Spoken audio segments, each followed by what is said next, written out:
जय श्री श्याम दोस्तों। आजकल बहुत से लोग अपने घर के मंदिर में लड्डू गोपाल को स्थापित करते हैं। इनकी सुबह शाम पूजा आरती करते हैं। अगर आप भी इस बार लड्डू गोपाल को घर लाना चाहते हैं या आपके घर में लड्डू गोपाल ऑलरेडी है, तो आप इसकी पूजा कैसे करें, किस विधि विधान से आप इसकी सरल सी पूजा करें जिससे आपके ठाकुर जी आपसे प्रसन्न रहे। लड्डू गोपाल को अगर आप मंदिर में रखते हैं तो उन्हें नियमित स्नान कराएं। आप दूध, दही, शहद और गंगा जल से स्नान करा सकते हैं। इससे उनका आशीर्वाद आपको पूरा मिलता है। वही रोज़ इनके वस्त्र भी बदलें। इनकी देखभाल आप एक बच्चे की तरह करें। नहलाने और कपड़े बदलने के बाद उन्हें चंदन जरूर लगाएं और यही चंदन आप खुद भी लगाएं। श्री कृष्ण के बाल रूप को आप दिन में 4 बार भोग लगाएं। अगर 4 बार भी भोग ना लगाएं तो आप 2 बार भोग जरूर लगाएं। आप भोग में कुछ भी लगा सकते हैं, या तो आप 56 भोग भी बनाकर लगा सकते हैं, नहीं तो अगर आपके पास में है तो आप मिश्री और तुलसा का भी भोग लगा सकते हैं। गोपाल को मिश्री बहुत पसंद है, दही बहुत पसंद है, दूध बहुत पसंद है, तो आप इसका भी आप भोग लगा सकते हैं। वहीं हर दिन आप इनकी पूजा करें, सुबह और शाम आरती जरूर करें। ये सबसे अनिवार्य नियम है, क्योंकि सब लोग दिया कर देते हैं, धूप बत्ती कर देते हैं, पर आरती नहीं करते हैं। इसलिए आरती जरूर करनी चाहिए। आरती के बाद उन्हें झूला झुलाएं, साथ ही लोरी भी गाएं और फिर पर्दे को बंद करके उनको भोग लगाएं।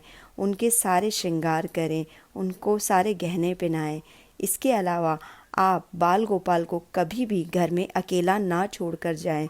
जैसा कि हमने आपको बताया कि इसकी देखरेख बच्चे के समान होती है, इसीलिए कभी हम अपने बच्चे को घर में अकेला छोड़ते हैं, या तो आप किसी पास में, किसी पड़ोस में आप उससे रख कर जाएं जिससे वो उनकी सेवा बंदगी कर सके, या फिर आप उन्हें अपने साथ में ले जाएं।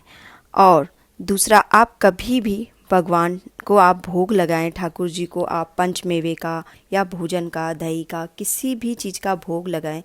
उसमें याद रखें कि तुलसा जरूर डालें, क्योंकि तुलसा के बिना कोई भी प्रसाद ठाकुर जी ग्रहण नहीं करते हैं। इसीलिए उसमें तुलसा अवश्य डालें और उनके पास में एक पानी का कलश भर के रखें, उसमें भी आप तुलसा जरूर डाल के रखें। और हाँ, ठाकुर जी के जो भी बर्तन होते हैं भोग के, वह हमेशा अलग रखें। उन्हें कभी भी आप औरों की थाली में मिक्स ना करें और ना ही उन्हें झूठा करें। यहाँ 5 ऐसे व्यंजन बताए गए हैं जो ठाकुर जी को बहुत पसंद है, और अगर आपके पास में कोई भोजन नहीं है तो आप इन सब का भोग जरूर लगा सकते हैं।